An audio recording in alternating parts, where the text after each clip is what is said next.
Ladies and gentlemen, welcome to Cranked and Ranked and Toto 2 Electric Boogaloo. As usual, I am Steven, a.k.a. Old Head, or the other way around, however you want to do it. And with me, as always, is Mr. Eddie Sparxx. Hello, sir. How's it going? That is the quickest intro I've ever done. Did you hear that? Did you hear how that was incredible? I dove right into it, and I just swam away. They can't even find me now. Yes, Cranked and Ranked. I don't really need to go into what we are. If you're listening to Toto Part 2, go back and listen to Part 1. I don't know, because we're on the upper half of their discography, the top 7, right? Yeah, top 7. Top 7 Toto albums. I'm not even going to fuck around with this one, because I'm actually looking forward to doing this, because I have to be completely honest. All of the albums in my bottom 7, I could pretty safely say I probably won't ever go listen to those again. But these 7 albums, I'm pretty sure I'm going to listen to them all again. So it's interesting. We're in Banger Central, as Eddie sometimes says. Hell yeah. Anything you want to say before we start? I was just going to say that it brings me so much joy that I have shown you at least 7 Toto albums that you will likely revisit. Well, I think you'll figure out when we're doing this that there's a sweet spot with the band, and yeah, like I did sort of become really interested in who they are as a band because of what they actually did, because from somebody who, the one thing that if you didn't hear it in the last episode, before we did this ranking, I had only heard 4 songs by Toto, and then I dove in and listened to the entire discography from beginning to end. And it's interesting because the random listener, the person who heard Africa on a TikTok video, they would have no idea the type of shit that this band did. Yeah. And that itself is interesting, because usually, I would say 8 times out of 10, if you hear a hit song from a band, you can probably get a pretty good idea of who they are as a whole. And Toto's not really that band, so it's interesting. Yeah, they're definitely a diverse act, to say the least. Yeah, and as we've been talking about, they've been doing albums from 1978 all the way up to the most recent was 2018 or 2017, something like that. It was 2018. And so they're, and as far as I know, they're still going a different lineup of the band, with 1 or 2 original members, but they're still kicking it. And I think they already started another tour. Like, I think they've already started going out post-pandemic and doing shows. Yeah, I have to be honest, I haven't actually looked into the most recent stuff that Toto has done. So I'm kind of in the dark. I'll probably look it up right after this episode. Yeah. Doesn't really help us much, but whatever. Yeah. I'm sure some people who are huge fans that are listening to this, they can fill us in with the details and what's going on with them now. Because I've just from the quality of some of the more recent albums that they did, I think that they got more stuff in them. So, and that's something to be said, because a lot of older bands put out newer albums, and it's so easy to just immediately forget them and just be like, whatever, I'm gonna go back to the classics. But as we get into, there's actually a couple of recent ones in my top 7. So let's jump right into it then. As usual, I let Eddie go first, because he, especially in these episodes for Toto, because he knows a lot more about this band than I do. And he has a lot more to say, and I'm bouncing off of him on these episodes. So let's go ahead and start with your number 7 Toto album. Cool. So my number 7 Toto album is Falling in Between. Okay, cool. Now, this record is a cool one because it kind of blends their heavy elements with their most out there prog moments at times. And seeing as I approach these from a track by track perspective, I need to know, how much of a holy shit moment was it when you heard the first track on this album? Yeah. So a good thing to point out is that this album came out in 2006. So this is a good example of a band later in their career putting out a pretty damn good album. Yeah, that first track, there are several tracks on this album where I kind of went, wow, like this is cool. But just the fact that, this particular album, I wrote down the word riffs on my notes because there are riffs and little tasty lead parts and stuff that they're thrown in. And like you said, a little bit of progginess with like some time signature changes and instrumental acrobatics, as it were. But yeah, I agree with you. It's a fucking great song. Yeah, that open title track, Falling in Between, honestly is probably the heaviest song they ever did. And I am going to go out there and say this straight up is a prog metal song. Yeah, I'd agree. It's Toto doing a metal song, and I fucking love it. I remember the first time I actually heard it was I actually saw the live performance of Falling in Between, which is Falling in Between live. And honestly, seeing Bobby Kimball out front with doing those like gnarly, like really powerful but yelled vocals. Oh, it's just and those like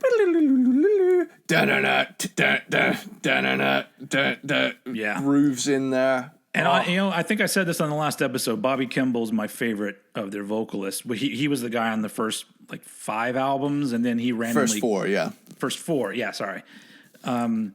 I love his voice, but yeah, the fact that's a big thing to say too, because this dude that's been singing for 30 years or whatever, probably way more than that, and they come back with this shit in 2006, and he sounds like he hasn't aged a day.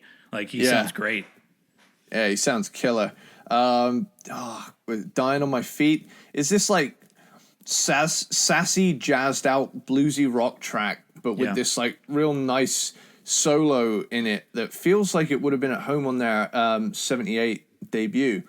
Bottom of Your Soul is a huge epic ballad. Love that song. King of the World is this fun proggy rocker, and then you get Hooked, which is a fucking funky hard rock track with some really progged out stuff in there too. There's so much prog thrown into this album, like inexplicably out of nowhere. It just feels contextually with the time. I suppose in the mid 2000s there was a lot of rock still in the mainstream, so they don't strike me as the kind of band that were influenced by anything other than them just saying they wanted to try something different. Yeah. But I definitely feel like at the time there was some like quite heavy rock doing quite well. And they were like, hey, we're extremely talented dudes and we could pull anything off. And that's the vibe that I get from this album, especially because it's like, even this late in their career, they made an album with just such energy. And honestly, considering that, bands a lot of the time, like you say, their later albums can be more forgettable than their first, but honestly, there's some really memorable shit on this album. Simple Life is a nice, short and sweet, vibey track. Now, Taint Your World has serious Van Halen vibes. That's exactly what I thought. It sounds like it's got a Hot for Teacher vibe or something like that, with that same sort of whatever kind of beat you call that. I'm not the technical guy here, but you know what I'm saying. It's like kind of a swingy, up-tempo rock and roll kind of thing. Yeah. But like with killer riffs over the top of it. And I need to really emphasize the attitude of this track. Like, I never ever thought I'd hear a Toto song with an F-bomb in it. But literally, it's like Van Halen. They had one song with an F-bomb in it. it's so killer. Like, when you hear Bobby Kimball, like, 'cause you don't wanna fuck with me. You're like, whoa, where did that come from? But yeah, like, this album is really surprisingly awesome. Like, from out of nowhere awesome. Let It Go is this like nice big progged out rocker. Spiritual Man, nice song, nice vibe to it. And then No End in Sight is this up-tempo rock song to close the album out. But I remember like listening to this and thinking, fuck, like this late in their career, they're still making such energetic and varied music that just somehow still sounds definitively them, you know. There's just such a cool vibe to this record. I've really gushed over this one, but yeah. It's perfectly fine. I'm going to continue the gushing because this is also my number 7. So awesome. we're matching up here in the beginning, but I really you usually say a lot of the things I need to say. That the big thing for me is the fact that this had a lot of big guitar moments, which are things that obviously are always going to connect with me. But just that, the songs are way more interesting than what they had done for some previous albums. Yeah. Like, and honestly, I feel like it just overall, it feels like a more inspired album. Like they're having a good time and they're something just connected here. And on top of that, it feels more focused, but in a good way. Like they still have those Toto moments where they do things with songs that the normal average songwriter wouldn't do because it's not necessary. If you're just trying to write a verse, chorus, middle, 8 kind of song, you don't think about throwing those things in, but they do. But at the same time, this does feel like it's a real solid album. And like I said, the loud guitars and the rockin' moments in this album, like they really stand out in like a cool way. The one thing that I think is so interesting about Toto is that it seems to me like there are some albums where they don't really want to rock. Like they're kind of like, well, let's not do this. But when they want to do it, they really fucking do it well.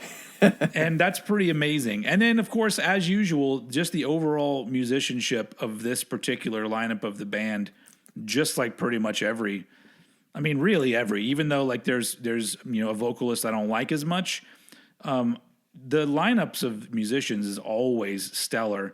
And it's hard to fault a band that whatever the words I'm looking for, later on in their career, they put out this kind of an album that's this strong. Even the production, like everything about it, it doesn't feel like old dudes who decided, let's put out another album. I know this guy that records music. I think this is good enough. Okay, let's put it out. Cool, bye. Like this is not that. Like this is like a proper album that they're still trying to write the biggest kind of songs that they can write and be the best band that they can be. And that is something that like I think every band should look up to, is just be like, well, shit. I mean, you look at bands like Toto. They've had their ups and downs. They have plenty of people who don't take them seriously, but they also have plenty of people that are rabid fans. So it's like, just take a look at that. Just, if you know what you're doing, stick to your guns and do your shit. And eventually it's going to connect again. And in this particular case, it did. So I had to put it at my number 7. But yeah, this is definitely an album that I was like, wow, this is fucking cool. So yeah, that's my number 7, Falling in Between. Cool. So this one, for my number 6. Uh-huh. Now, I want to preface this as it does seem low for an album with so many hits on it. Uh-oh. But number 6, okay. It's solely based on a combination of, I kind of feel like the band have albums with like varied vibes, but I feel as though this one hones in on like one part of their sound and does it very well, to the point where it has many hit singles on it. So my number 6, I've gone for Toto 4. Wow, okay. Now, this is the one that most people know. It has Africa on it, after all. Rosanna. Yep. And Rosanna, seeing as you said it. If you're around my age or older, those two songs are imprinted in your brain forever because they were massive. You turn on a radio, you're hearing Africa or Rosanna. Like they seem to be everywhere. You go to get your hair cut, you walk into the barbershop, Rosanna's playing on the speaker. It's just like everywhere you went, those songs were there. So it's just those two songs specifically, it's almost like they're part of my childhood. So anyway, go ahead. Hell, Africa plays every day when I'm at work. It's like in the playlist that my workplace has, and it's one of those that I don't get tired of either. Yeah. It's just such a great song. But so Rosanna opens the album. It's a great song to learn on drums for like ghost notes and subtlety, and it's the first ever Toto song I ever heard, and it was in my uncle's car when he was obsessed with Toto at some point in my childhood. I was about 7 or 8. And I also want to state, I don't think enough people, I mean, a lot of people won't know it because it's not in the radio edit, but that little jazzy bit at the end of the album version is so cool, where it just completely changes the vibe and goes into like just a really cool bluesy, jazzy guitar solo kind of thing. Not only that, this song, like I just trying to think of it, I'm pretty sure like it switches keys like 3 or 4 times like twice in the verse, or there's 3 different keys in the verse, because they sing the similar verse melody in different keys, and then the chorus is, I mean, it's as a nerdy songwriting kind of guy, I'm just like, oh, it's so cool just to hear it shift to this little kind of different mood for almost singing the same kind of melody, just in a different key. Also, the solo section of that song has so much attention to detail, like the all the synth solos that come in, and then when it switches to, you know, the straight up guitar solo, like there's just so much. You can really hear the love and attention that was given to these songs on this album, because, you know, coming off of a couple commercial flops, despite the strength of the material on those albums, you know, this was their last chance to prove that they had, you know, that star appeal. And they nailed it. They nailed it with this album, because I'm pretty sure like half of this album at least is like radio rock classics. I mean, I only know those 2. I mean, that's the only 2 I know off this. So if they're classics, they're not played over here. Yeah, I think it's just I think it was more at the time. I think Rosanna and Africa have definitely achieved such high, you know, such a high reach of people. Plus, I think Rosanna has it always gets new life. It almost seems like every few years you'll see somebody post, "Did you know that this song is about Rosanna Arquette?" I'm like, yeah, somebody else discovers it, and then the song is out there in the consciousness again because another person is like, "This is about Rosanna Arquette," and so there you go. Hell, like that's the thing as well. There's Make Believe, which is a nice pop song, and it appears in GTA Vice City Stories. Nice. And I want to say as well, while we're on the subject of that, Africa is in the original Vice City. So this album has 2 GTA songs, which, you know, is a big thing for me. That franchise shaped my music taste as it is today. Apparently, as I've been learning, because I've even seen it in other videos I've watched about certain bands, they will mention the impact that not only YouTube and streaming services, but specifically the Grand Theft Auto games gave a boost to their music. And I'm like, wow, that's pretty fucking interesting. Yeah, it's awesome. Like, just the sheer amount of awesome stuff you find on those radio stations. But oh man, I Won't Hold You Back is a full-on power ballad. track 3, you're getting a power ballad, and it's an 80s pop rock album. That's coming. Yeah. But then they follow it up with Good For You, which is like a fun, feel-good love song.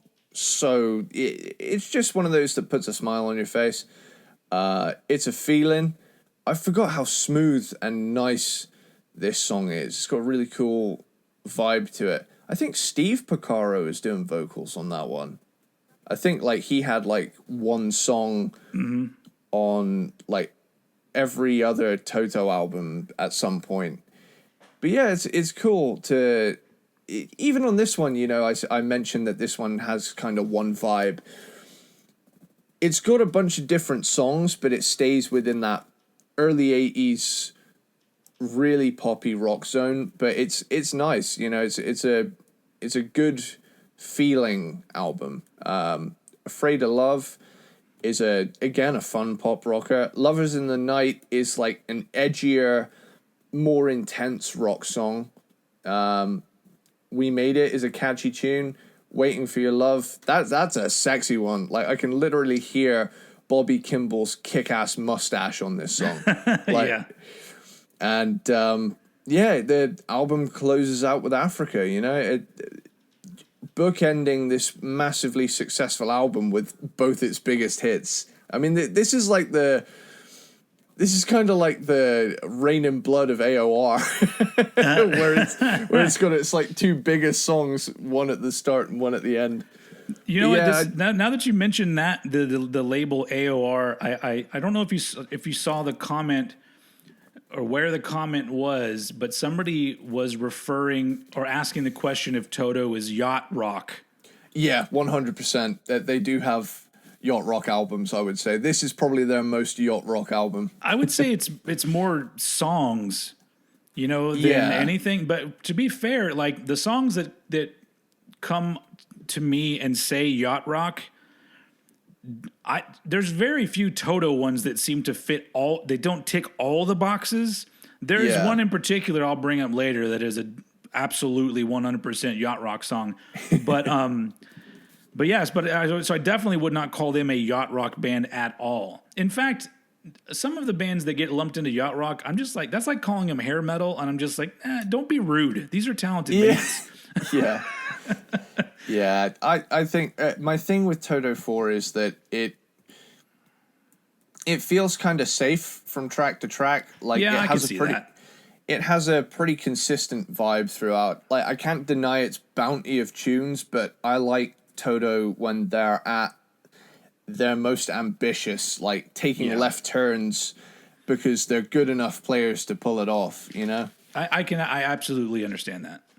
And I think that's why, seeing as I've spent so much time with these albums, the albums that feel a little more like, wow, they're doing this now, appeal to me more because they stick out more. I like songs that stick out like sore thumbs on, albums. Yeah. Okay. But yeah. Cool. So yeah, that's Toto 4. Awesome. At number 6. For my number 6, we're going to jump 10 albums later. Toto 14 is my number 6. Which I guess technically I guess it's I don't know. I read in the comments that the other album that we didn't talk about is considered an album because most of the tracks were never released before. And then I thought to myself, right. Oh fuck, if we talked about Old Is New, shouldn't we have talked about that album? And then my head just exploded and I went, no.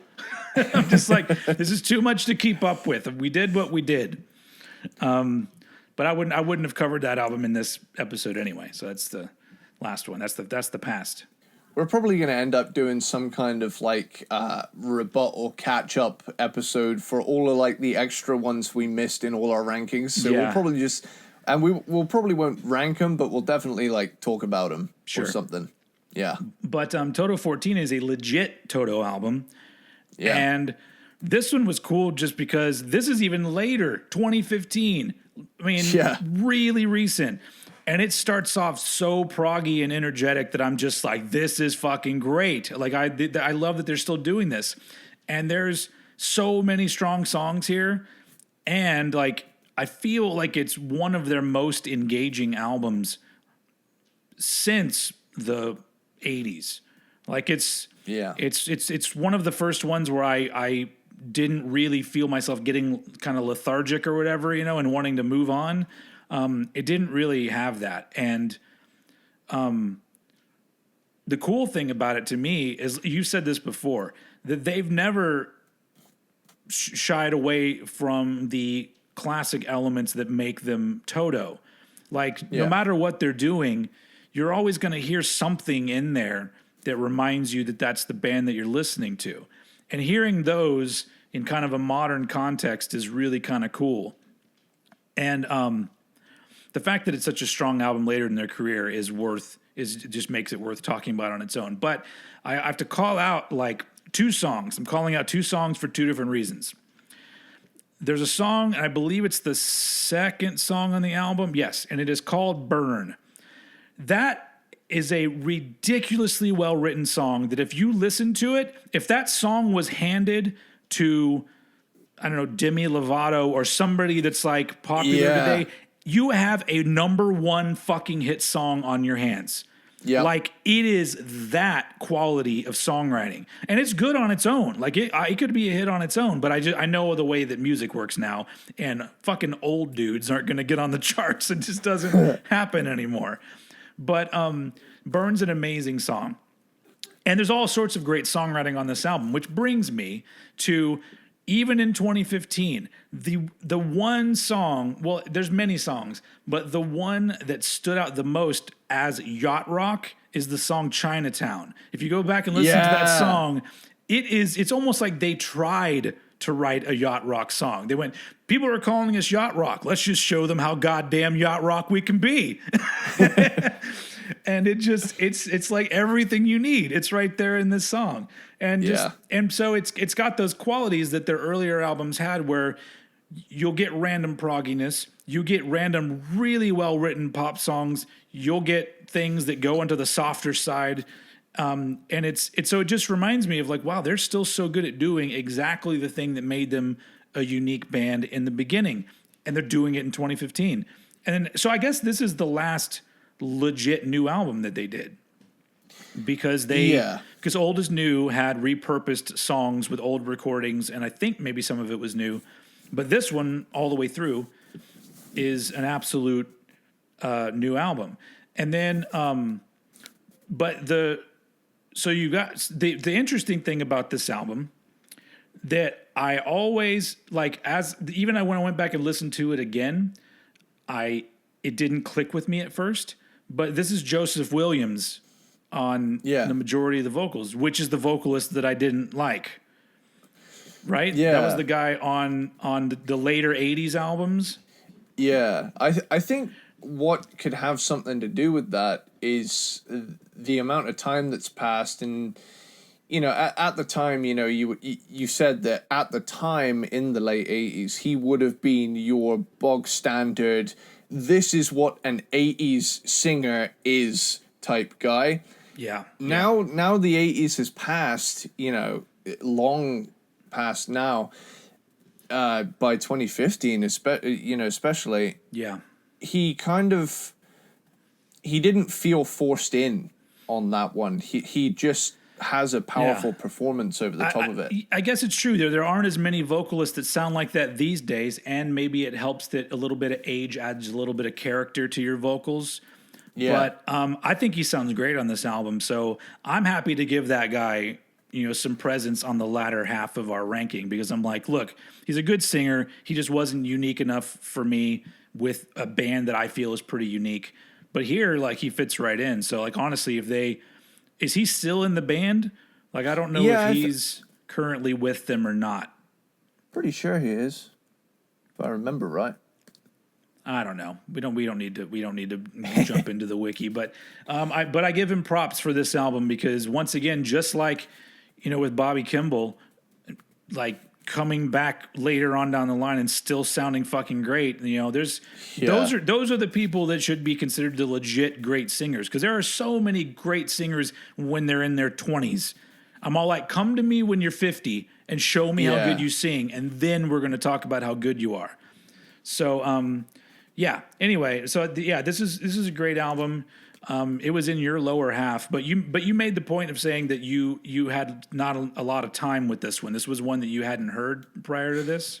Yeah, I'd heard the odd song here and there, like Burn, for example. Because that album is actually one of my girlfriend's favorites. So I'd kind of heard certain songs in and out, and I liked them. But it's just an album.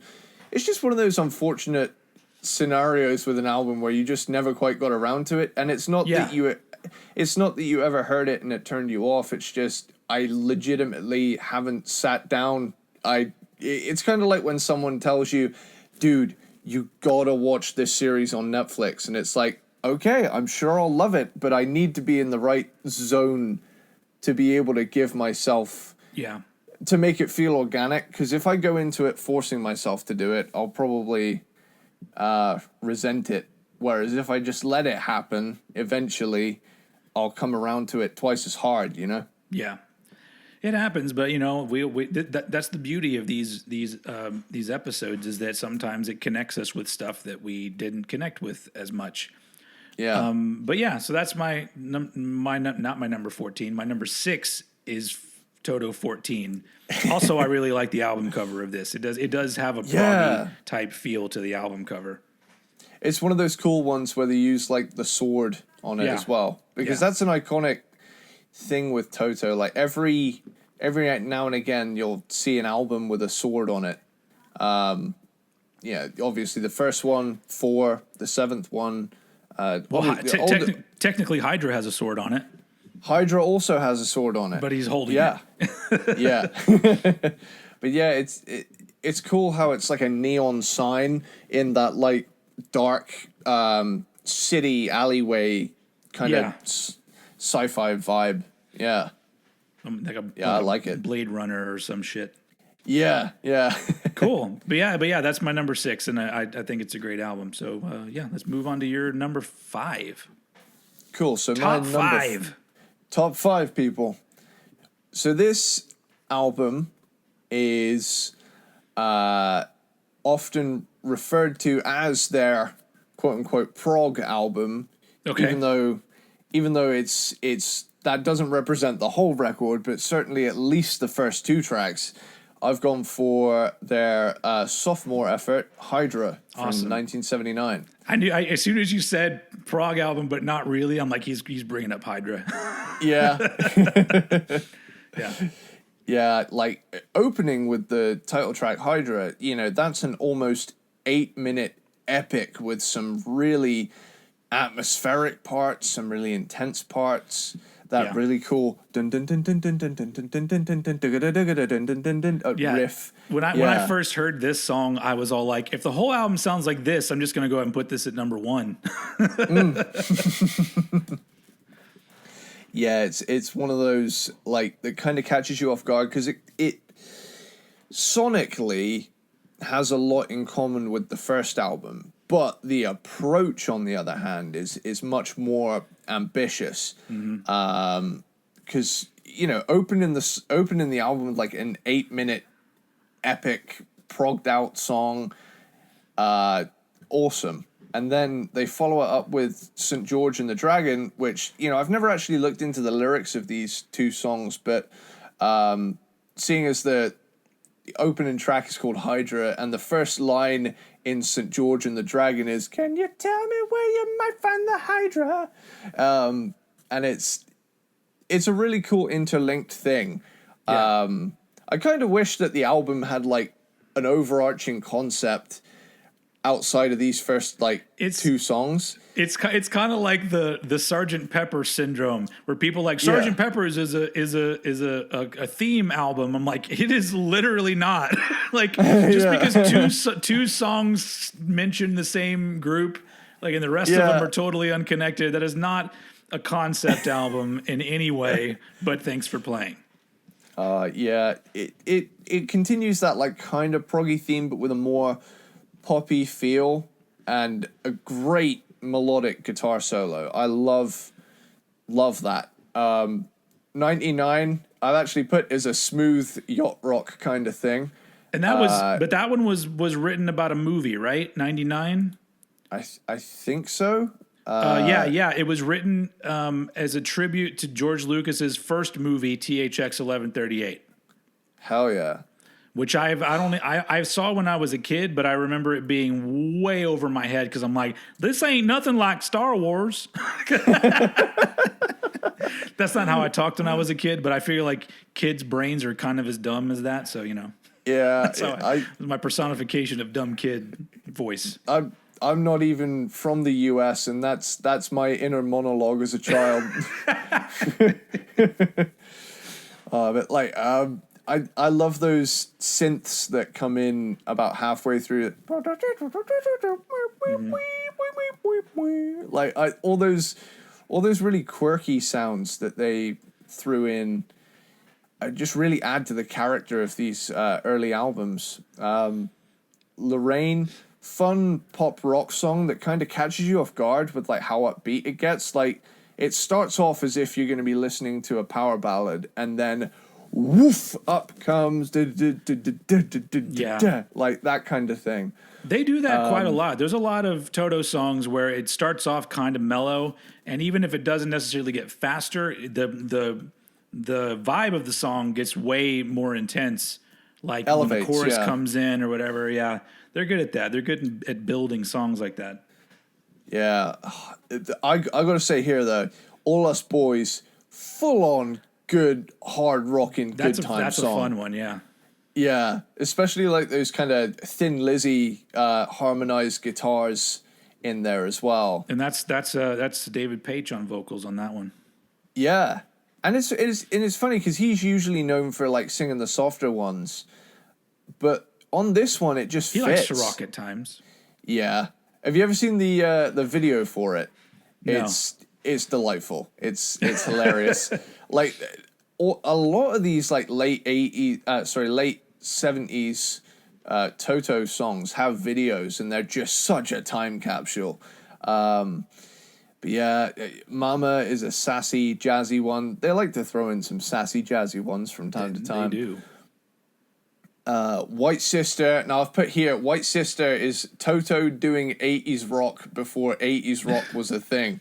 They predicted it. Hell yeah. Like, I really love this song. And then finally, like, A Secret Love is a really weird but cool synth-laden, mysterious ballad sort of thing to close out on. And they really made some cool creative choices on this album. And that's why this album sits above something like Toto 4 for me. Because Toto 4, again, like I say, excellent pop rock album, but Hydra just feels so much more ambitious. So that's why. And also, like I've said many times, like that's for any good band, their second album is usually going to be them trying to one up themselves in some way or another. And I don't think this album is better than their first, but I love the fact that they really went for doing something different. I wish that the proggy elements from the first two tracks were more carried over. I agree. Just those two songs and the album cover led me to believe I was getting something different. And so, and it didn't really happen, but it's still good. We did for the first 13 minutes. And then that's true. But yeah. Even if they had done a full side, even if they'd done like a Rush where it's 2112 on one side and then some other songs on the other side, I would have been okay with that too. Hell yeah. Cool. So yeah, that's my number 5. Awesome. So my number 5, if you've been paying attention, we have now narrowed it down to the literally first 5 Toto albums. That's what's left for me, the first 5. Wow. Because I really do think I went back and listened to these again, and I'm like, man, there's something about the first 5 albums that they did where they just nailed so many things so perfectly, and it kind of establishes who they are. And so I'm all like, yeah, these first 5 are like the sweet spot of this band, but the question is, what order do I put them in? And so for my number 5, I had to go with album number 5, which is Isolation from 1984. Cool. And so this album I think is still really good. The thing that they had started to do, and I feel like maybe this Toto 4 is kind of the big deal with this, but I think that even Turn Back, this one also, they started to write songs almost like it sounded like an alternate universe collection of hit songs from that year by all sorts of different bands. You know what I'm saying? Like it's I got the vibe. So they tried all these different things from the era that they're messing around in, which I think is kind of cool. But it's insanely well produced. Yeah. And so even though I really do enjoy this album. Oh, and by the way, this is the only album that has Fergie Fredrickson on vocals, who I think is also very good. But apparently he couldn't hack it live. I think that was why they kicked him out. I think there were... I think he was having issues with like a throat thing at the time or something. But I've heard some bootlegs of him live, and he sounds great. Yeah. It's I think it was just an unfortunate set of circumstances. I think it was actually more to do, if I remember right, I could be wrong, so don't quote me on this, but I think it was to do with something in the studio where the songs they were writing didn't fit his voice or something like that, and he was kind of struggling to get the vibe. Yeah, that would make sense. But but honestly, Isolation, even though I like it, it has to come dead last with their first 5 albums, because I really feel like at this point their formula starts to sound like it's wearing thin a little bit, because you start to realize that Toto have, as virtuosic as they are and as talented as they have like 4 to 5 different styles of songs.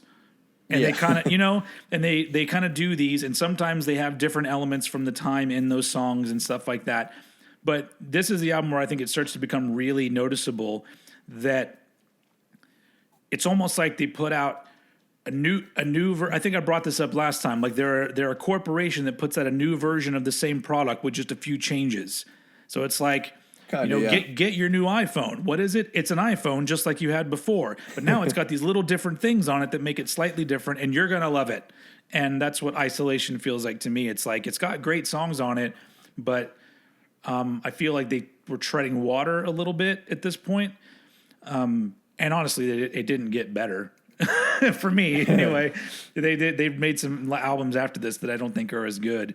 This still has a really fun vibe, at least, and so I'm going to give it that. But also, like, you think about, like, 1984, like, the music that was happening in 84 when this came out, like, the big things were Michael Jackson and Madonna and stuff like that, Van Halen. Yeah. And it's really interesting to just hear this band throughout the years. Trends come and go, popular artists come and go, and they still kind of do their Toto thing. Yeah. And but yeah, when it comes to the first 5 albums, as cool as they are to me, this is the one that starts to show a little cracks. And I'm kind of just like, I wish that they had done some sort of a big left turn after this, because they just get more 80s and more poppy after this. Yeah. But if they had put out like a prog album in 1986, that would have been a different story. But yeah, it's a good album. It has a lot of strong moments, but it's not as strong as the previous 4 Toto albums to me. So that's why it's at number 5, Isolation. Cool. I love Fergie Fredrickson's voice. Like, of all the Toto singers, for me, like, just before I go into my next one, his voice for me is like the most 80s rock of all of them. So like I'm kind of there like, oh hell yeah, get some like kind of things in there. So yeah, for me, his solo stuff as well I listened to, and there's some cool stuff on some of the albums he did before and after Toto. And there's one album in particular I just want to say that kicks ass is what's it called? It's an album by LaRue. So Fired Up, that's it. So Fired Up by LaRue. Okay. Awesome album. Yeah. Really cool. Like he played with a lot of bands, it looks like. Yeah, he's had quite a few dalliances with a bunch of acts, but really underrated vocalist. Cool. So yeah, my number 4. No, we're in the top 4. Yep. So I have gone for their debut, Toto. Wow. Okay. So the sheer variety yet cohesiveness on this album right out of the gate is seriously impressive for a debut album. But but that's what happens when a supergroup is formed out of seasoned session players. So Yeah. Of course. Yeah. Child's Anthem. I once said to my friend that if I was a superhero, then I want this as my theme song, because It sounds like the opening to a movie. Like that's. Yeah. I love that. Yeah, it's such a cool. It does like this melody like 3 times around, but each time it does it, it's like even more epic and like even more harmonies and guitars are thrown in and more synths. So cool. Awesome way to open the album. And I also want to say this is definitely their most classic rock 70s album. You know, it's their debut, 1978. It's got a legit classic rock hit on it, like one of the biggest. Yeah, it's awesome, isn't it? Like how there's a bunch of like cool rock songs on here that you would just lump right in with the classic rock thing. Like for example, "I'll Supply the Love" is an excellent 70s rock song with this cool proggy ending. "Georgie Porgy" is a smooth jazzy groover. "Kiss the girls and make them cry." That's the only part of the album where I go, they could have made a better decision there at that part, because the song is really cool, and then that "Georgie Porgy pudding pie," I'm like, what? Okay, cool, I guess. Oh man, but then you get "Manuel Run," which is a great feel good 70s rock song, really cool proggy ending. Sorry, I read. The fucking thing I just said for "I'll Supply the Love" for Manuel Run is a great feel-good 70s rock song with a really cool melodic solo in there. Love this song. It's a feel-good song. Yeah, for sure. "You Are the Flower" "You Are the Flower" has this really cool, soulful, bluesy, sass vibe. I love the feel on that one. Yeah. "Girl Goodbye" is the hardest rocking thing on this album. That's the one on this album. Well, there's a lot on this album that when I first heard it, I was like, this is fucking cool. And that was the one where I'm like, this song is awesome. I love the vocals on this song. Yeah. Bobby Kimball again, absolutely tearing it up. I've birthed a Bobby Kimball enthusiast with this. Hell yeah! If you're paying attention, my top 4 is the Bobby Kimball zone. Hell yeah! Taking it back, Steve Porcaro sings on this one. It's a really cool, smooth, understated track. You could say that this is the yacht rock song on the album.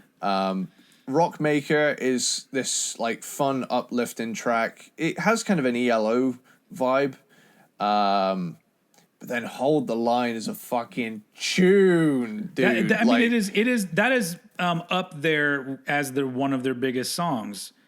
Yeah, I would say that prior to Africa kind of re-blowing up in the social media age, I would say that "Hold the Line" was their most recognizable song, because there are so many things that you hear it in movies and TV shows and commercials. Like it's GTA everywhere. San Andreas. GTA San Andreas. But it's an absolute classic that is still in regular rotation on classic rock radio today, to the point where I didn't even know this was Toto. Like, there's all those 70s bands that have like that one hit that you're just like, oh yeah. And so I thought it was one of those bands, like I know that a lot of those bands have like other songs, but you hear like, for some reason, I just thought of like Bad Company. I know they probably had more than one hit, but I can only think of the song Bad Company. That's the only song I can think of. But yeah, it's just I thought that they were lumped in with that. Like, oh, they're a 70s rock band, and this was their one big hit. But it turns out I was wrong.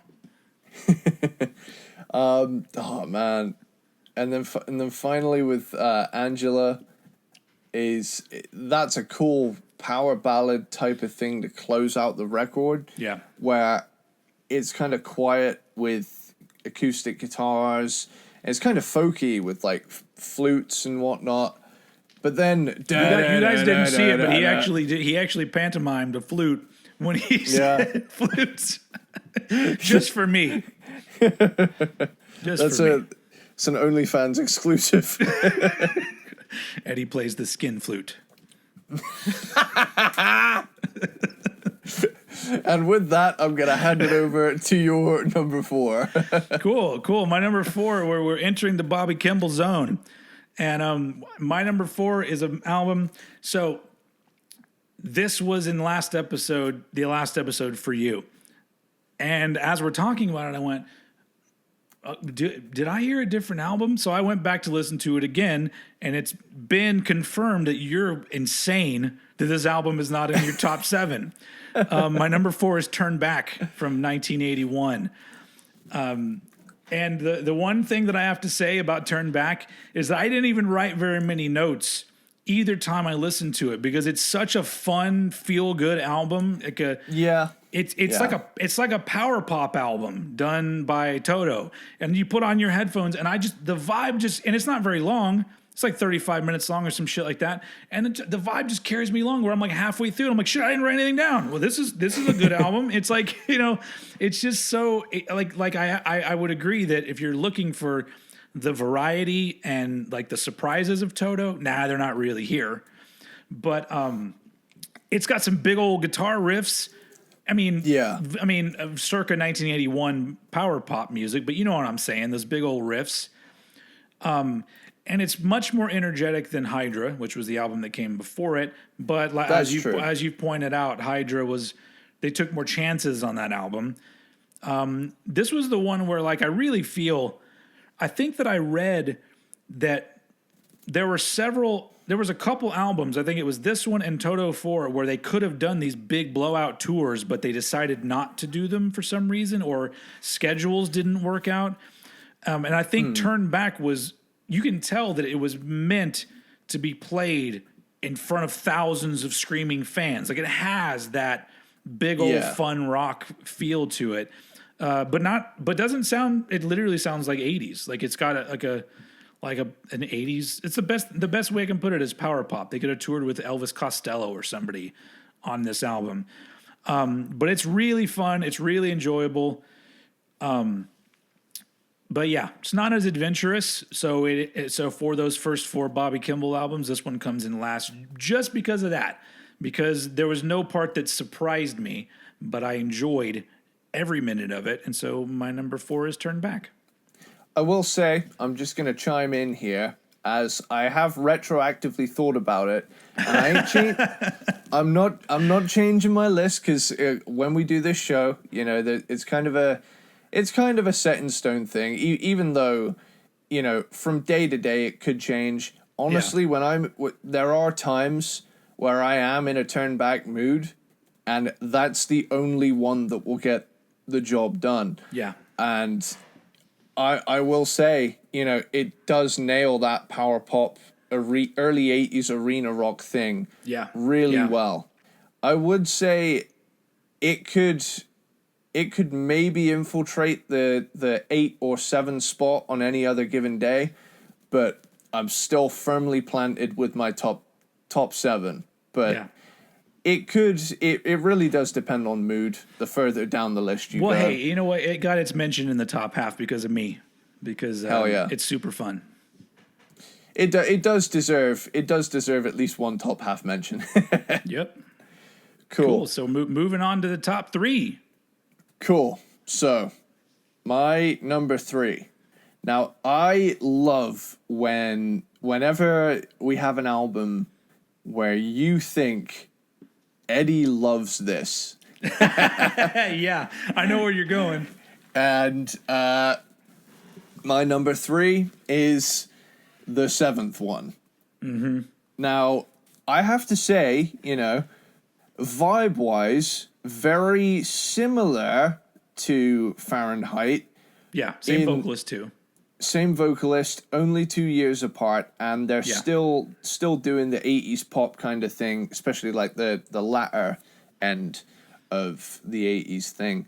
But this one, for me, refines it further, resulting in this infectious 80s pop rock record with like more of a rock edge at times, because I feel like the problem with Fahrenheit that kept it so low on my list is it's kind of similar to what happened with Toto 4, where it's just kind of one thing and there's not really any left turns, save for, the closing track on that one. This one, on the other hand, has everything I would expect a late 80s album to have on it. And it's satisfying to my ears because I have a fetish for gated reverb. And hey, and it's got a sword on the cover, too. Yep, always a good sign. So, yeah, I got to say, Pamela, you thought it was one of the weaker tracks, but yeah. I will say, does it not have one of the coolest synth fills ever? I mean, like that. I guess maybe my problem with that song is that it shouldn't open the album. It should have been later on in the album, I think. Yeah, it does strike me as one of those instances where it doesn't have like an opening track vibe. Yeah, but I like this one. You Got Me is a full-on late 80s pop song. Like, I could definitely hear some MJ in this one for sure. Anna is like a gorgeous ballad, nice and really reverb heavy on the vocals, which is always great. This album can we let them get away with naming a song Rosanna and another song Anna? That just seems like they're cheating a little bit. Like, this song is not Rosanna, this is just Anna, and we have another song that's just called Rose. Work smarter, not harder. I would say the cool thing about this album for me is that it kind of has that you're on a beach with a girl vibe, that kind of happy ending 80s kind of love scene vibe. And you're sipping a Mai Tai on the beach, everything's all good. Credits are rolling. Hell yeah. Yeah, everything worked out for the good, and then Stop Loving You plays over the credits because it's the next song. Stop Loving You is a perfect song. I love this song so much. It's like one of my top 5 Toto songs ever. And surprisingly super fun to play on drums, especially with that do, do, do, do, ba, brum, ba, like that fill, I get super enthusiastic. I don't know if Eddie's really talked about this very much in these episodes, but he has a big old drum kit and he can play the drums. And but usually whenever I see video of him playing drums, he's always trying to play like The Philosopher by Death or something like that. He's not rocking the Toto. He's trying to get as much double kick in there as he possibly can. Yeah, for me, I've been capturing the vibe of having my new drum rack recently, and I wanted to. And may I say, nice rack. Thank you. Beauty's a hard thing to come by. Also he's got so many toms. Like I responded to he sent me a picture. I was like, hey Neil Peart, you got enough toms on that fucking drum kit? I think there's like 8 of them and 2 floor toms, right? Is there 2? There's 6 toms in total with 2 floor toms and 4 rack toms. It's for when you get that George of the Jungle action going on over there on the lower toms. Hell yeah. Or Wipeout. I guess Wipeout would be what it would be. I'm not a 1 floor tom kind of guy. Let's just say that. I gotta have my 2 toms for the end of fucking For Whom the Bell Tolls, where it's like, Yeah. dun, dun, Hey, dun, you know, dun, dun, I'm not going to dun, fault dun. anybody for having a lot of drums. I'm just going to say the thing that I think I've said this since I was younger. If I ever saw a band and the drummer set up a shitload of stuff, I just think to myself, he better hit every one of those things at least once. Otherwise, this dude is a prick for just taking this much time to set up all that shit. I remember fucking not going to see I had a band, and this was like maybe 10 years ago. And we weren't a band that always played big shows. In fact, in this particular band, I played the one show that we ever played just to a bartender. Like there was literally nobody else in the venue because girlfriends at the time couldn't even make it. But anyway, this is a different show where there was probably 5 to 10 people at the gig. And the band that was playing before us set up their gear like they were a fucking arena band where he had, you know how like when Metallica would do like Nothing Else Matters, there's an acoustic setup on a little stand. And the dude had like 2 different kinds of microphones and he had a big ass pedal board and the drummer had like a 20-piece kit. And all of and they were literally playing to like 2 people, and like they spent a half an hour just setting up their fucking gear, and we're just like, we just want to go home. We know we're not getting paid. We're just luckily they're giving us free beer and we're getting drunk. But I'm just like, man, I mean, read the room. You don't need to set all that up. Do a stripped down version of your fucking show.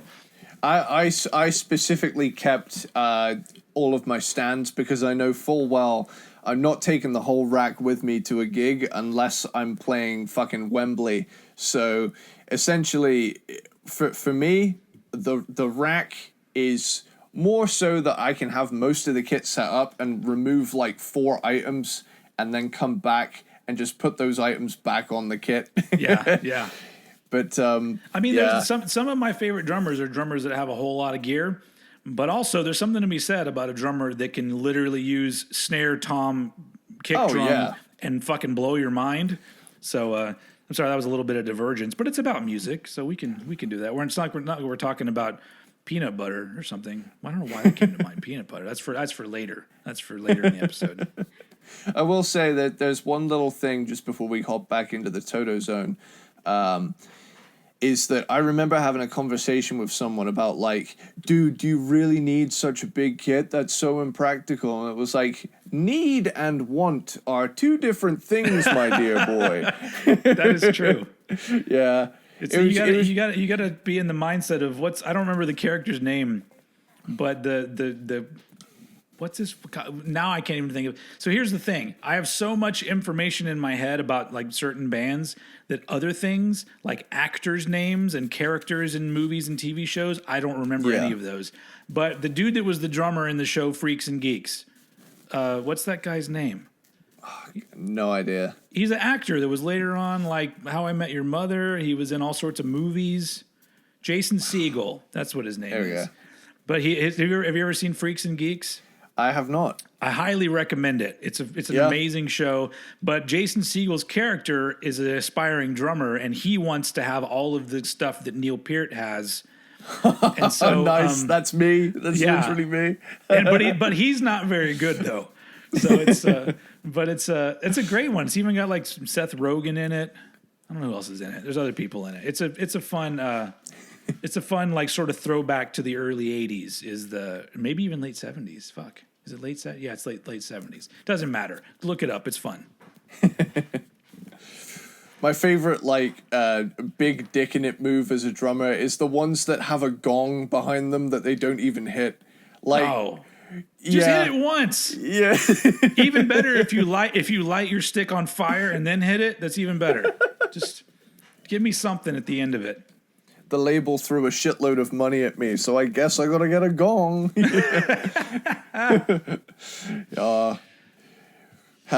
But speaking of drummers, Jeff Porcaro on Mushunga is on fire. Mm-hmm. And it's incredible to me that someone can play something so tom-heavy, but so subtly to the point where it's hypnotic. I like how this came around. It almost makes us feel like we're professionals or some shit. Hell yeah. That conversation came right back around to the song that we were already on. Yeah. We've been good at our segues recently. We've been nailing it. Hell yeah. But like the coolest thing about this is like it's got such a nice chill vibe, but the fucking rhythms underneath it are so complicated. Like to come up with that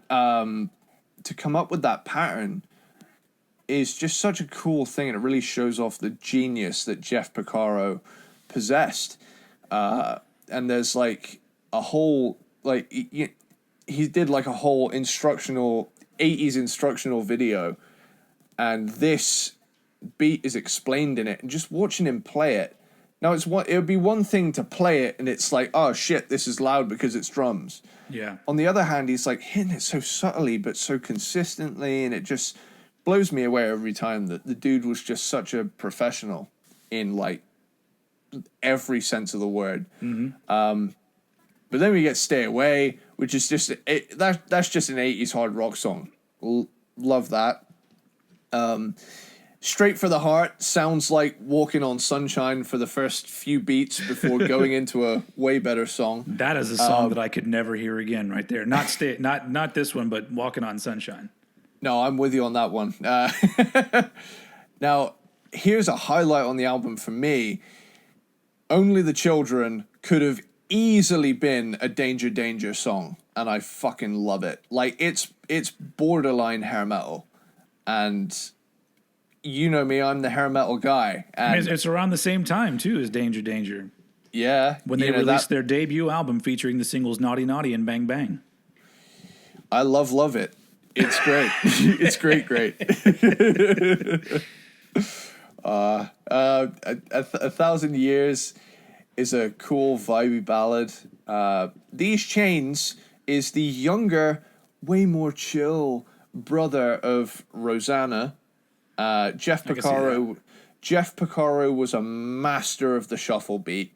Like all of his shuffles are just like, again, it's that subtlety that you don't necessarily hear as much of what is going on into it, but the physicality of his playing is just so it's a surprisingly good drum album, considering it's like a late 80s pop rock thing, because a lot of late 80s pop rock is just straightforward, you know, whereas this is like there's so many little nuances and stuff that they made sure that you could still hear even in like the late 80s. Yeah. I just got to say this though, Home of the Brave is probably my favorite Toto closing track. Awesome uplifting song, definitely a top 10 for me. There's so many dynamics to it, and it's just one of those that I have an excellent, great time playing behind my kit, and it makes me want to get behind it now. And but yeah, there's a really cool cheeky little fill in there that's it really builds up and then da da da da da da da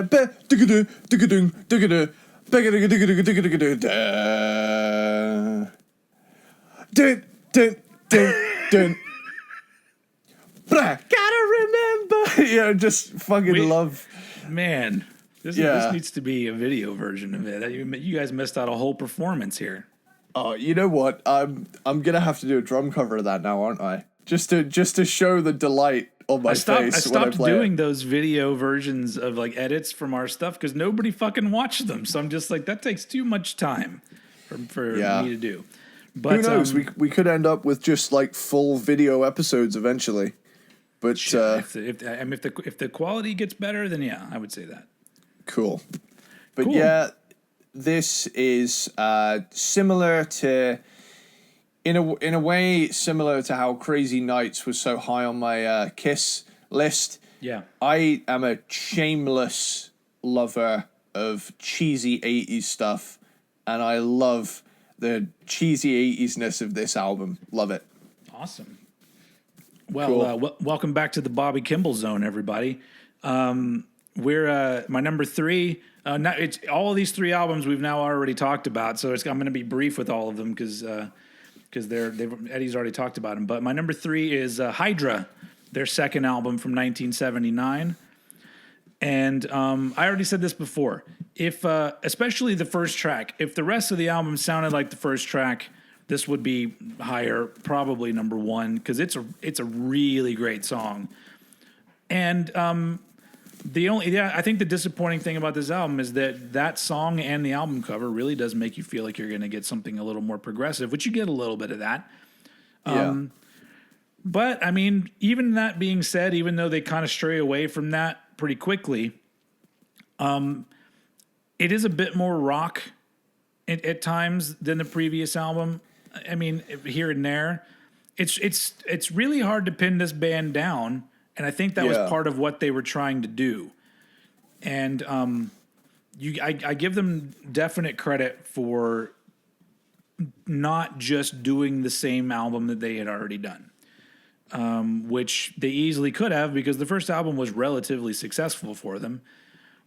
So they could have done that, but they didn't. And my only gripe about this album might be in the running order of the tracks, because sometimes there's just, I really do think that St. George and the Dragon going into 99, it's kind of too much softer things.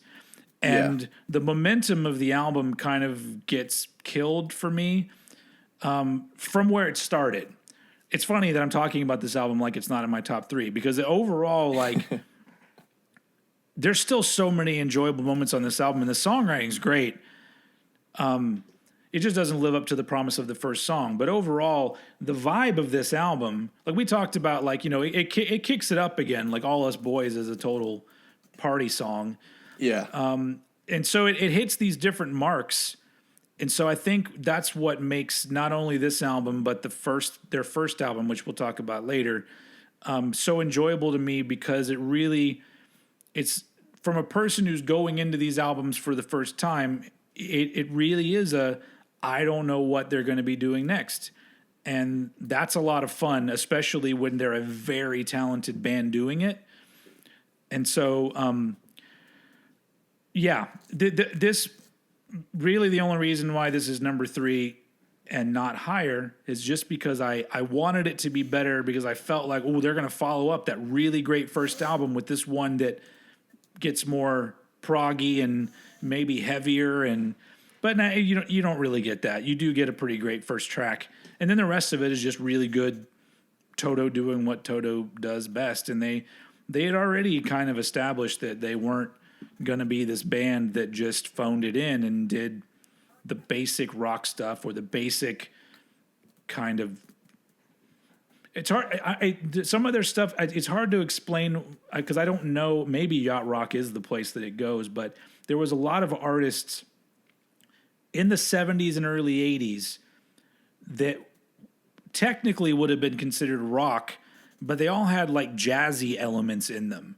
Like you would hear little bits of, like, that's the only way I could put it, is like that sounds like jazz thrown in there.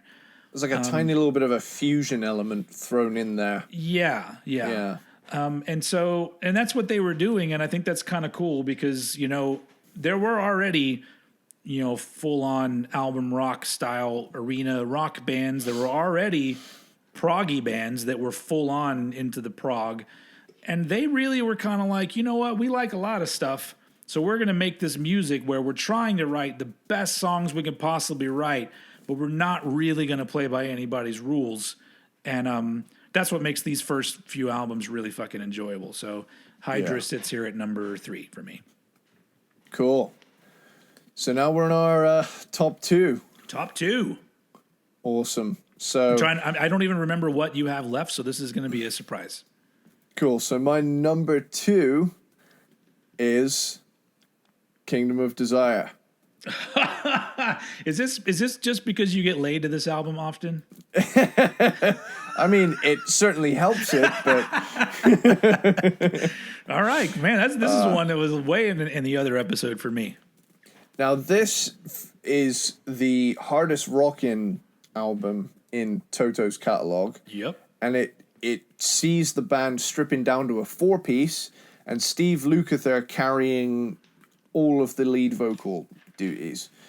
But it's at this point that I must also mention their extremely short tenure with vocalist Jean-Michel Byron, who recorded 4 extra new tracks for their 1990 Greatest Hits album, past to present. But things didn't work out with him due to quote-unquote diva-like antics and his Michael Jackson on crack on stage dancing that kind of... That sounds awesome. Yeah, like, it's a... Michael Crackson. Michael Crackson. Yeah, it's a weird era for the band that, like, in between these 2 main studio albums, they had this, like, extra sleeper hit with... what's it called? I can't remember the name of the song, but like that past to present album has 4 original tracks on them, and they're very 1990, like that initial turning over into the new decade. Obviously there's a power ballad thrown in there. That's the one I can't think of, but he had a great voice, but things just didn't work out with him. It also didn't help that he was kind of thrust on the band. This is kind of my follow-up to something I mentioned last episode that I said I was going to divulge here, with the Bobby Kimball trying to come back in the late 80s. And they did the song Going Home, which appeared on Toto 20, which was like that B-sides, unreleased track, album that they put together. And that's a really cool song. And it's unfortunate that, you know, Bobby couldn't reunite with them at the time, because they'd have probably ended up doing a badass rock album anyway. But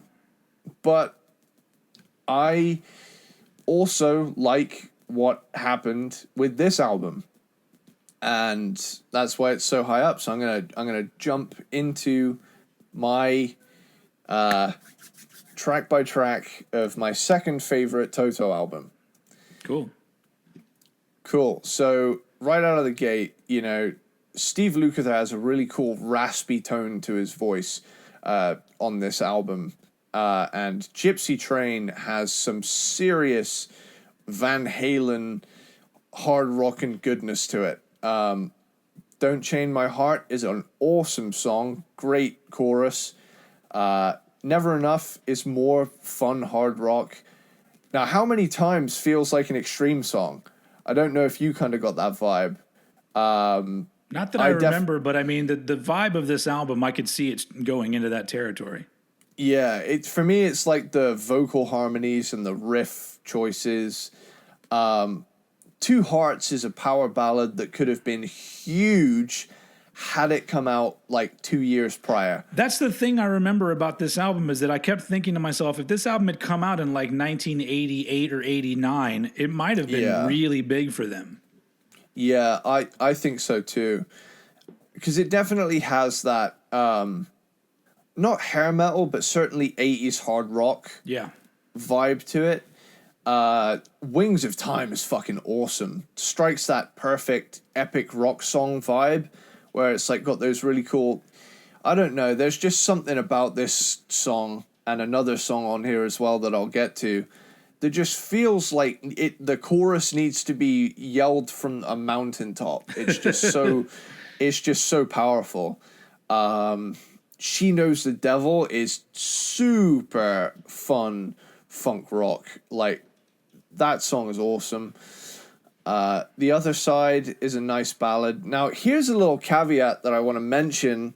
I did not know Kick Down the Walls existed until we did this, because it's not on my CD version of this album. Oh, okay. So I was kind of like, wait, there's a song on here that's not on my CD version? And I went and listened to it.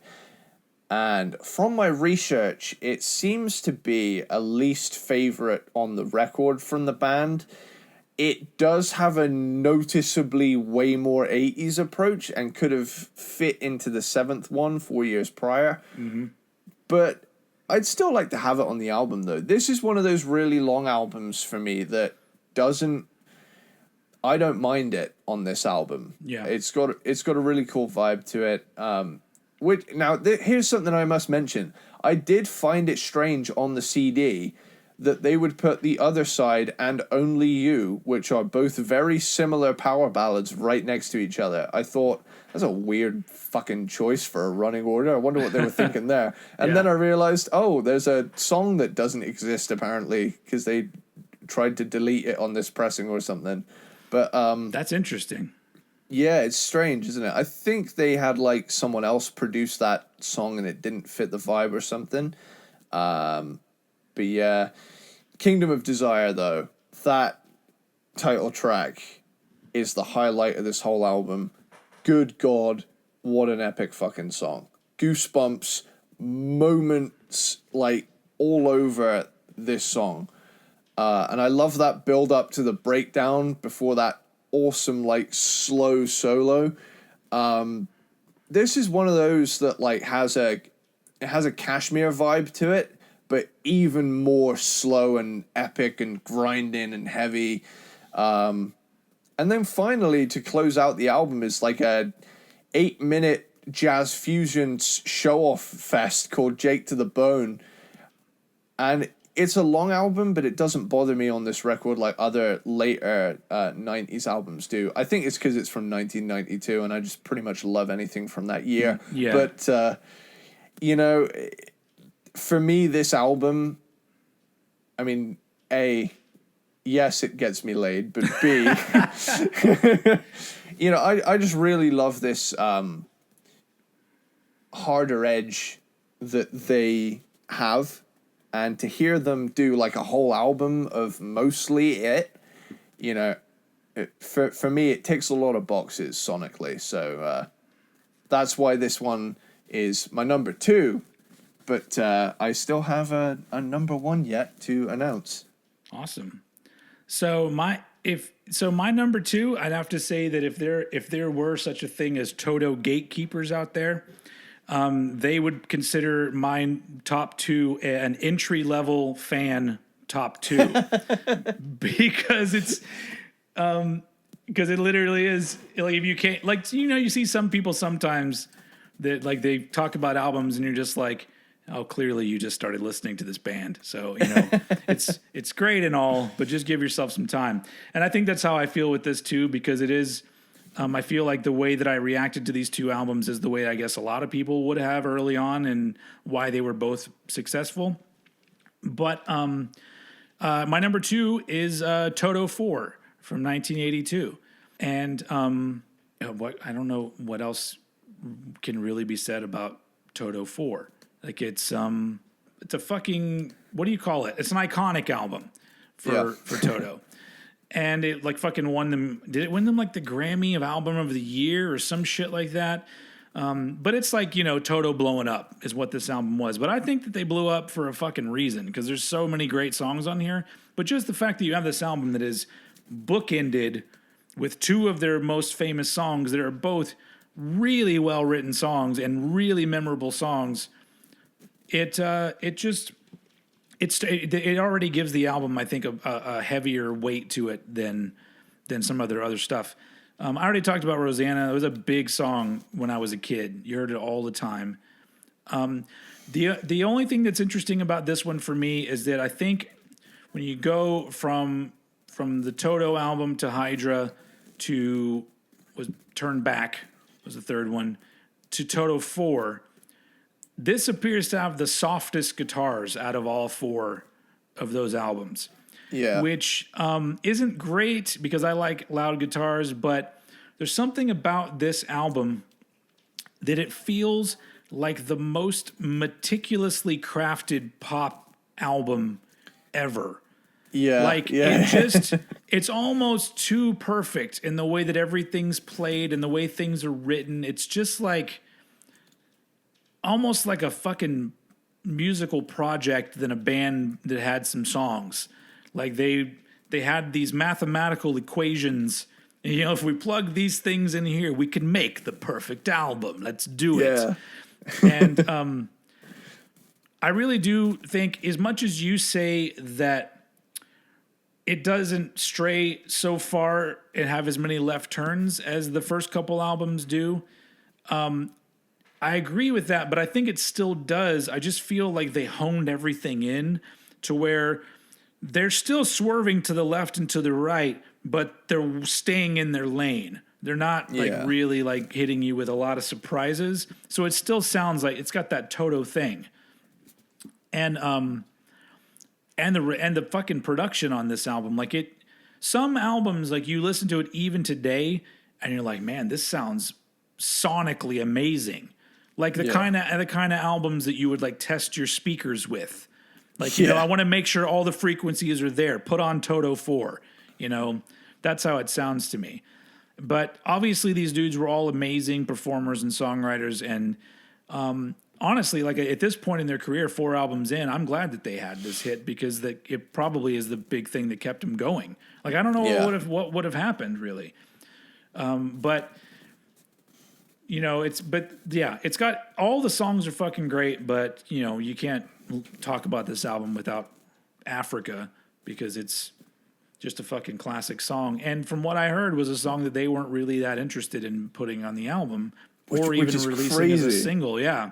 Yeah. But and you know, that song is once again like had a new life given to it from like social medias and stuff. And then the whole thing with Weezer covering Africa. But the cool thing about that whole thing is as well, I don't know, but Toto is like a friendly kind of jab covered Hash Pipe. Yeah. That was funny. Yeah. Cool to see. Yeah, totally. And honestly, like any of these bands, like we're talking about a chapter in a band's story that most of these artists would never have thought would have happened. Like a really good example, not talking about Toto, is like recently a fucking Fleetwood Mac song blew up because of a video of a dude on a skateboard drinking juice. And their song all of a sudden gets this new life. And probably they ended up getting all of these. I'm sure that like most people said, okay, whatever. But I'm pretty sure they got a good amount of new young fans into Fleetwood Mac. And there's no way they could have ever fucking predicted that. And I love the fact that we live in this time. Sure, I wish that the musical climate was more like it was in the late 80s and early 90s. But I kind of like the fact that I'm alive now to see this weird time where it's really hard to predict what's going to happen now. Yeah, I will say, you know, as much as I pissed and moaned about being trapped as an 80s guy in the 2010s back when I was in, you know, high school and college and to some extent university, you know, I look at it now as, you know, I would look at modern stuff as if it was my enemy. And now ever since doing the Eddie Sparxx thing, I've realized, no, I can use this. I can use this to kind of revive not only the old vibe, but you know, bring it into the modern day because, you know, there's something really cool about what the internet has done. It's made, you know, finding bands so much easier. You know, obviously we have yet to find a truly ethical way to compensate artists like we used to. True.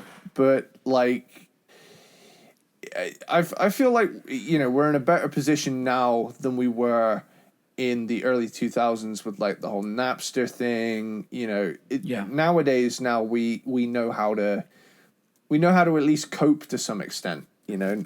I think what it is now in the modern day, you have like so many resources with such ease.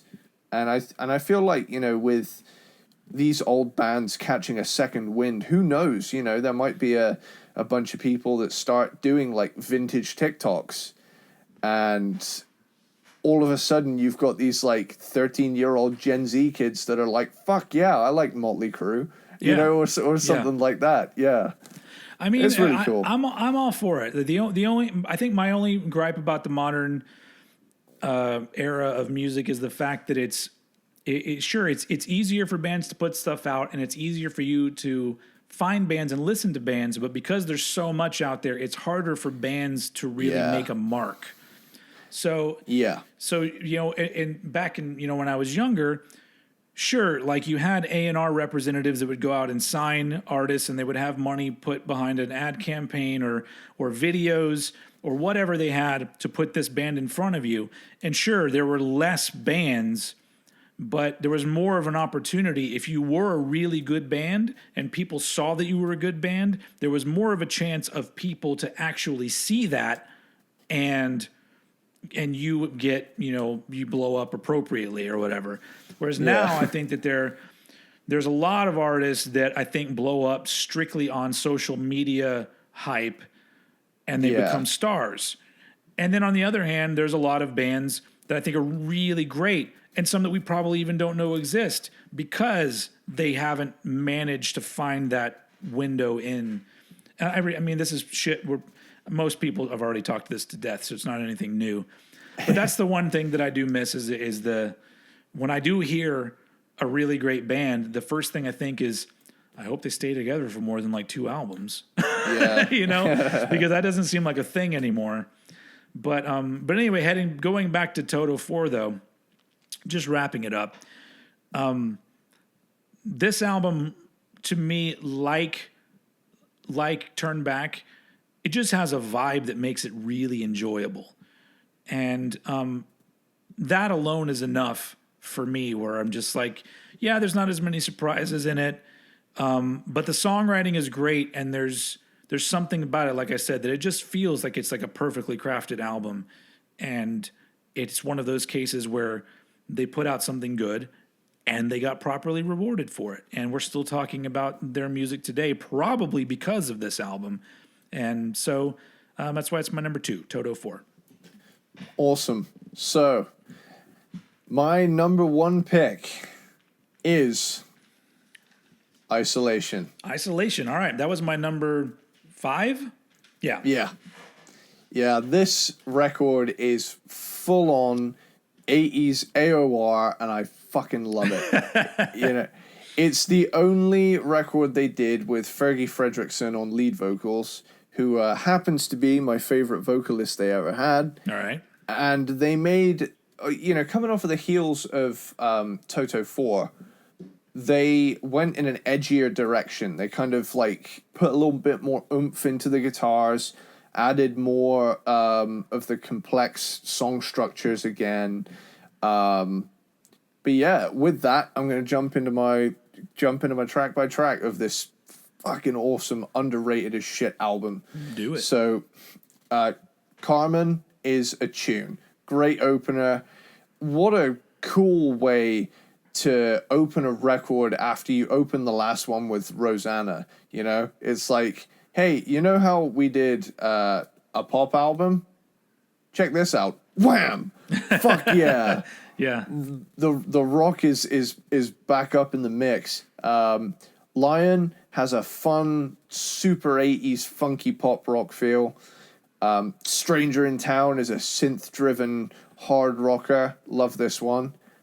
Angel Don't Cry. Now, I did a track of the week on Angel Don't Cry. That series is currently up in the air. I'm working on something that's going to combine kind of two things into one with that. So that series is kind of getting merged with something else. Okay, cool. So yeah. Essentially, this one was good enough for the track of the week treatment, though. So this is the type of 80s rock that I am completely in love with. That almost glam metal territory, but also could really fit in the Rocky IV soundtrack thing. Yeah, I love that sort of thing right there. You know, How Does It Feel is a big old ballad. Endless is so good. What a great song Endless is. You know, extremely catchy, should have been huge, really hard song to sing. Like I was in my car driving home from work, and I thought, fuck. Like, I never actually paid attention to how high and powerful the vocals are. But this is why I love Fergie Frederiksen, because he had this sheer, there was oomph behind it, but it was way up here, and I mean, honestly, any song not sung by Steve Lukather is hard for me to sing. He's the only vocalist where I hear him and go, Yeah. I probably could do that. Everyone else, I'm all like, no, I'm not even gonna bother. Oh, dude, like, this is one of those like weird occasions as well where like I feel like there's even more fun to be had on like the back half of the album. So here's the thing, right? You get Endless, then you get Isolation, which is this great AOR song with this big epic bridge prior to the kick-ass solo in it. There's like plenty of like jun jun jun jun jun jun chugs in there, of the...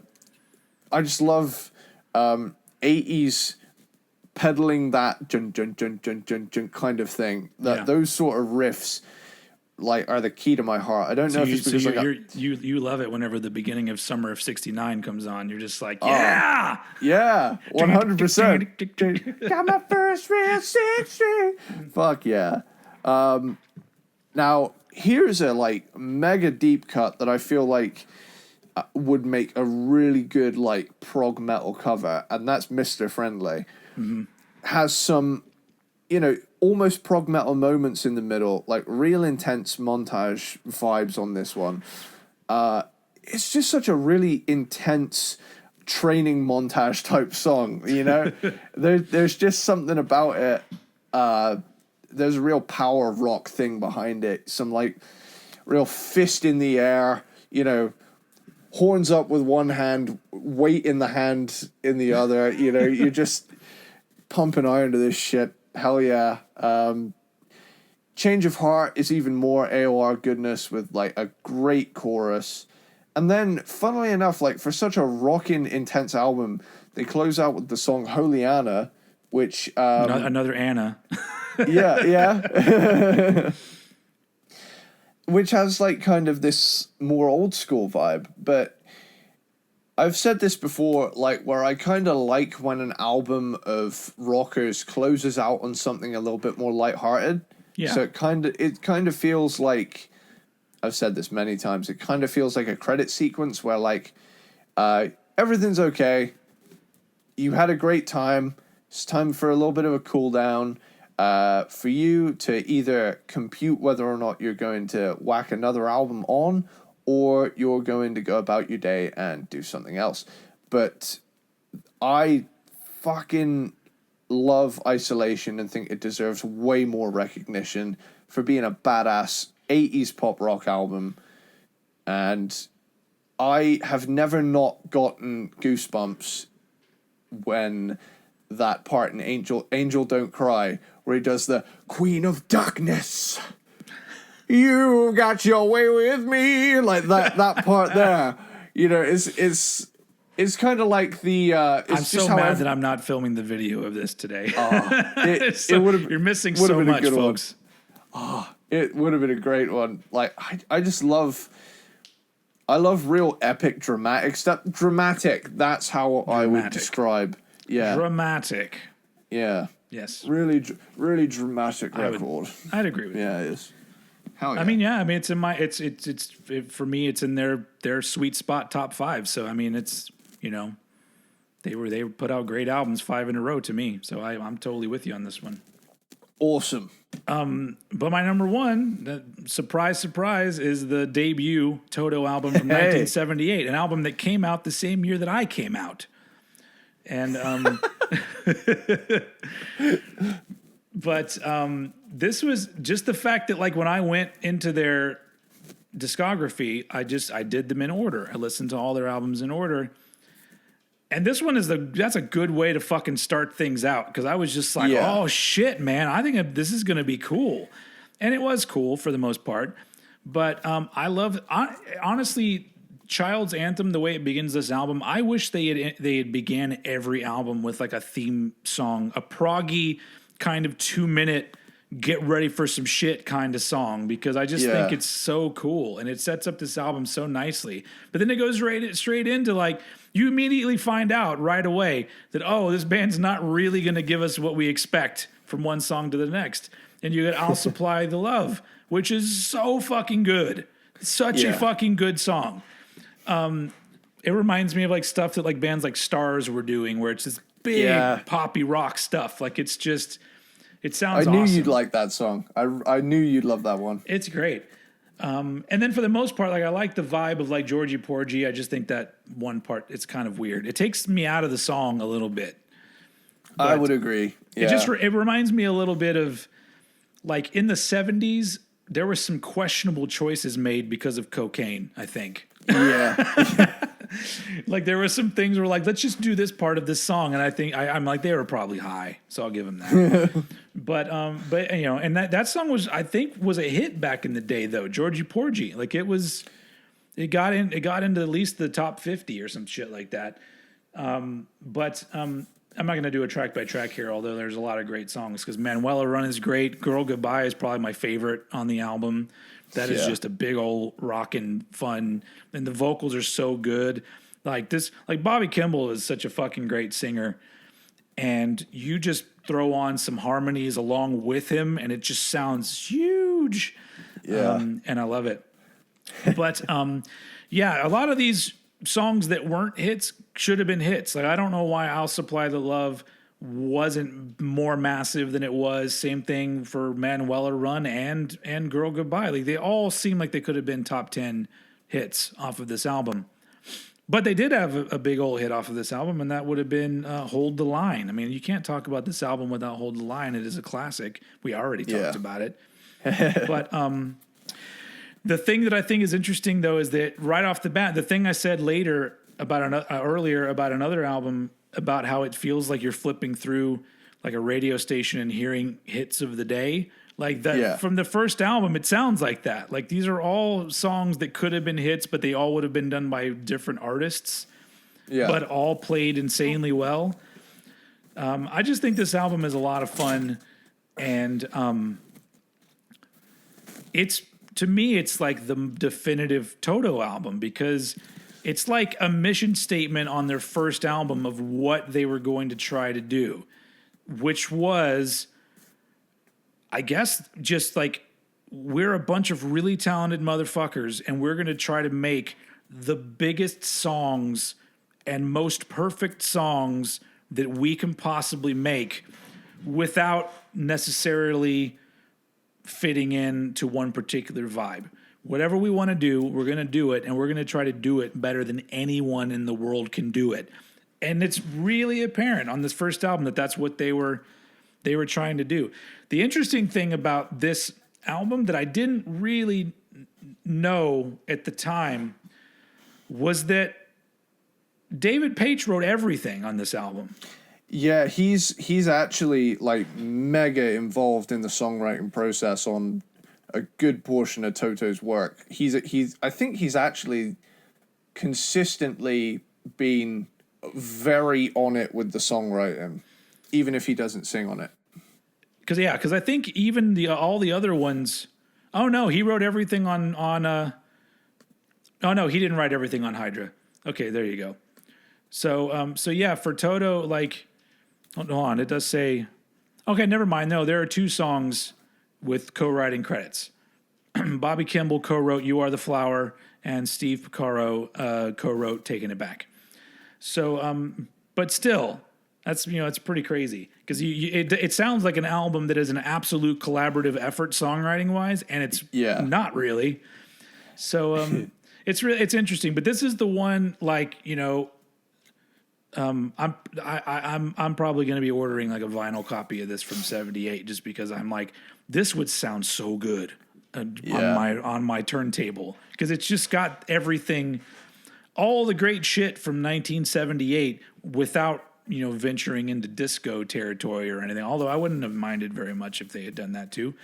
Yeah. But it's just I feel like this album is aged in the way that I love 70s albums when they age. Because obviously, I don't expect it to age in a way where it still sounds fresh today. I want it to sound like the 70s, and this does sound like the 70s, but it still comes across to me today as very impressive.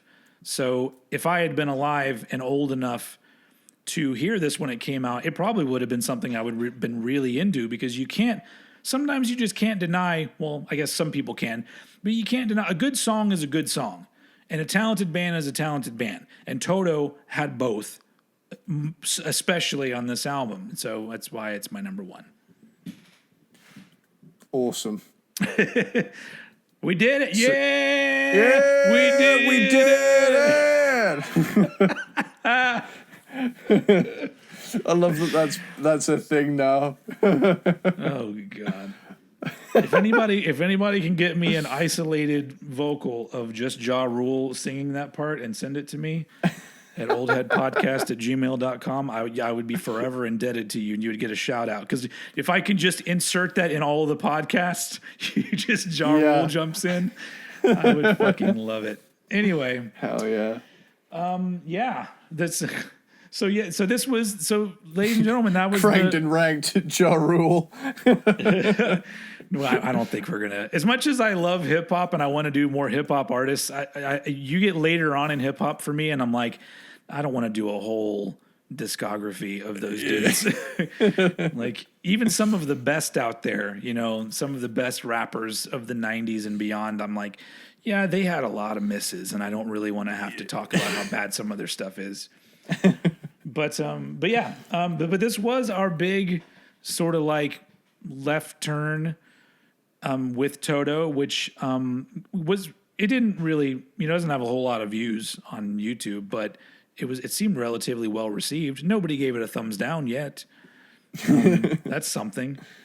But this has been interesting because it's I always like learning about a band that if we hadn't done this podcast, I would probably not have learned this much about them. I may have eventually found my way into listening to their early stuff, but the fact that I know so much about this band now and their entire career, I'm like, that's just now, it's forcing more important information out of my head, like mathematics and how to speak the English language properly. All those things are going to be moved out because of all the music knowledge that I have in my head. But that's okay. It's worth it. I'm able to sacrifice that. Yeah, the maths part was gone for me long ago. So yeah, that was fun.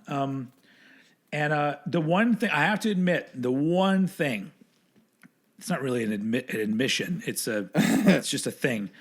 The one thing I kept thinking throughout this whole me listening to their albums and making my notes is I kept thinking, we got to do fucking Rush. Because I was just thinking of a band that I love that started in the 70s, has the progginess, but they also get pretty damn 80s in the 80s.